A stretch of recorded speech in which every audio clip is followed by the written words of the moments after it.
Is 2026 going to be easier for first-time home buyers to jump into the market? I guess we're going to find out.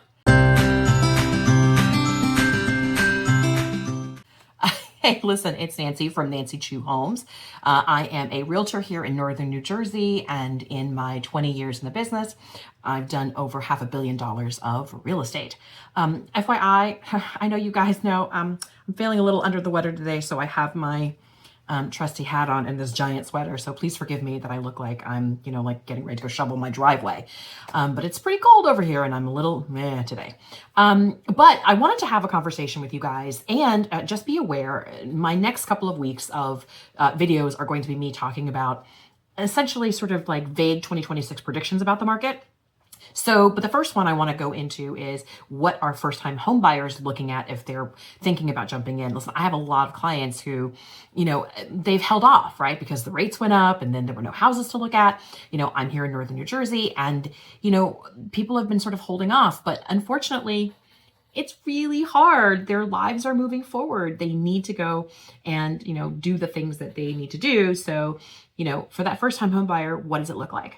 Okay, so technically not so much prediction, but just a reading of, how everything's going. It feels like 2026, we are not going to see the lower exciting mortgage rates that I think people were hoping for. It's going to be better than the highs that we saw in 2025, but unfortunately it feels like rates are going to hover around 6%. They might drop a little bit below. They might, stay in that, low 6% range, but that's kind of where they're going to persist. Okay, so even if we end up with, a different, Federal Reserve chair, a lot of the other, Fed presidents who are hanging around are all pretty conservative. And so the expectation is that they're not going to be looking at significant rate reductions. Okay, so what does that mean? Okay, so that means that, yeah, it's going to ease a little bit, but it's definitely, not going to be those salad days of, 2, 3, 4%. So these elevated sort of rates are still going to continue to put some pressure on household budgets, not going to lie, which is always a thing for a first-time home buyer, right? So whether or not you choose to delay your purchase or rent a little bit longer, my advice to you is don't necessarily let the rates stop your life, because I don't know that I think these rates are going to be significantly different over the next, 3 to 5 years. Okay. Once again, nothing is pointing to significant rate drops. So if you keep putting it off, you're just going to keep putting it off and affordability is going to get away from you. Okay. I do think that, the rates being what they are, we have seen that sales activity start to pick up in our market area. So at the end of 2025, we ended the year with, a much higher, number of pending contracts than we've had in a good long time. So to me, that's a sign that sales activity has picked up again and that buyers are like, I don't really care anymore. I just need a house. So I'm just going to come. Maybe it's about the slightly lower rates, or it could just be their lives are at a point now where they don't feel like they have a choice and they kind of need to move forward. So the national, expectation for pricing is that we're going to see sort of moderate increases in total home sales, of course. But I think you have to remember that every single region in the United States is very, very different. And here in the Northeast, we are still looking at very low inventory by comparison to the number of folks who want to come and live here because of the commutability to New York or Jersey City, Hoboken or Philly. So I was going to say, I think we're going to see some, I don't want to call it booming demand, but I think we're going to be seeing some pretty significant demand for the few homes that we do have. Okay. It's funny because I think there's some expectation that like I said, the house price growth is going to slow down. Not that house prices are going to fall, okay, but that the growth of house prices will slow down. Like I said before, I don't know if you guys know this, but I've told you that I live in Livingston, New Jersey, and my town grew like 9% in 2025.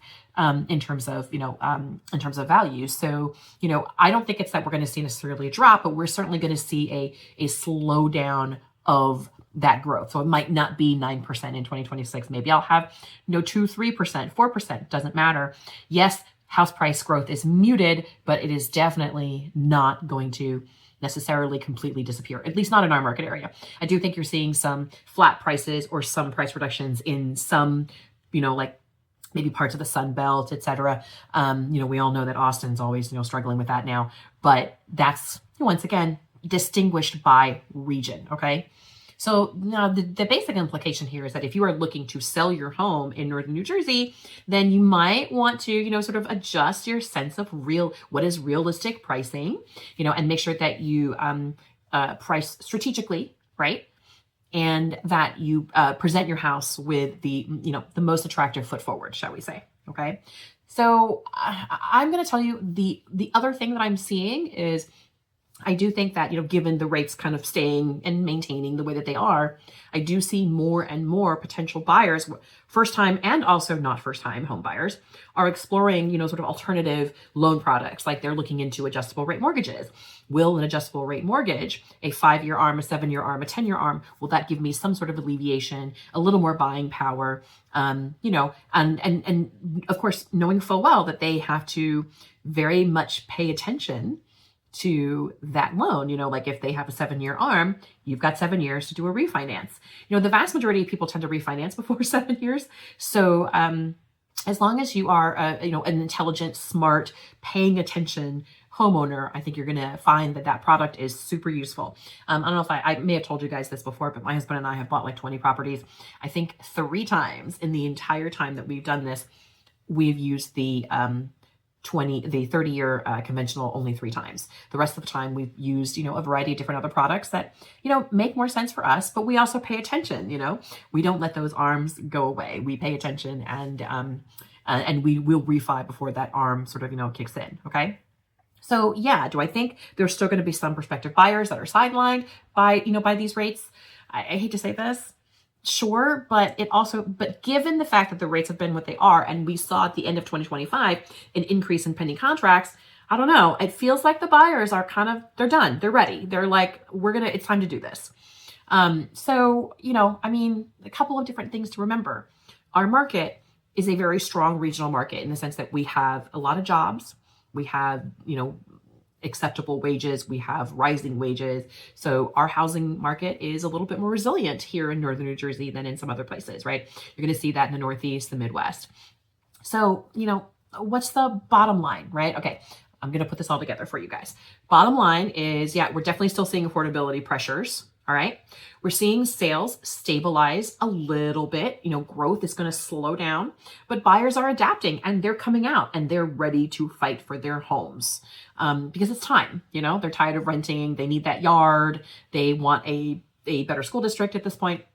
So I think those borrowers are going to evolve strategies like different financing choices, adjustable rates, etc. And the market performance is going to vary by region to region and of course, buyer type to buyer type. I think the first time home buyer is going to behave a little differently from a move up buyer or a retirement buyer, for a retirement buyer, etc. A relocation is going to behave differently. So 2026 is not going to be dramatic. I don't think, unless something extraordinary changes, like if we go to war. I don't think it's necessarily going to be dramatic. I think we have to think about this market as sort of evening out, rebalancing itself, recalibrating. All right. And I think, like I said, the sellers and buyers have kind of grown accustomed to that.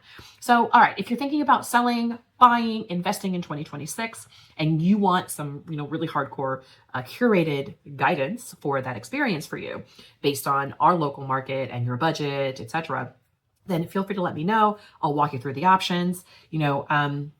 That's it. That's what I have to say this week. Let me give you my direct cell phone. It's 917-992-3098. Nancy at Nancy Chu Homes. If you want to reach out, we're happy to help. And I'm so sorry. I'm a little loopy today just because I'm not feeling the best. But I just wanted to make sure I got this information out to you. And this week, like I said, I'll continue to talk a little bit about what we think 2026 is going to bring. All right. By the way, if you like what we have to say, if you found our information useful, please do like, subscribe, comment, etc. That really helps us reach more people, and I will greatly appreciate it, and I'm hoping those folks will appreciate it too. All right, guys, I will talk to you guys next week, and hopefully by next week, I will look less and more healthy and awake. All right, guys, see you next week.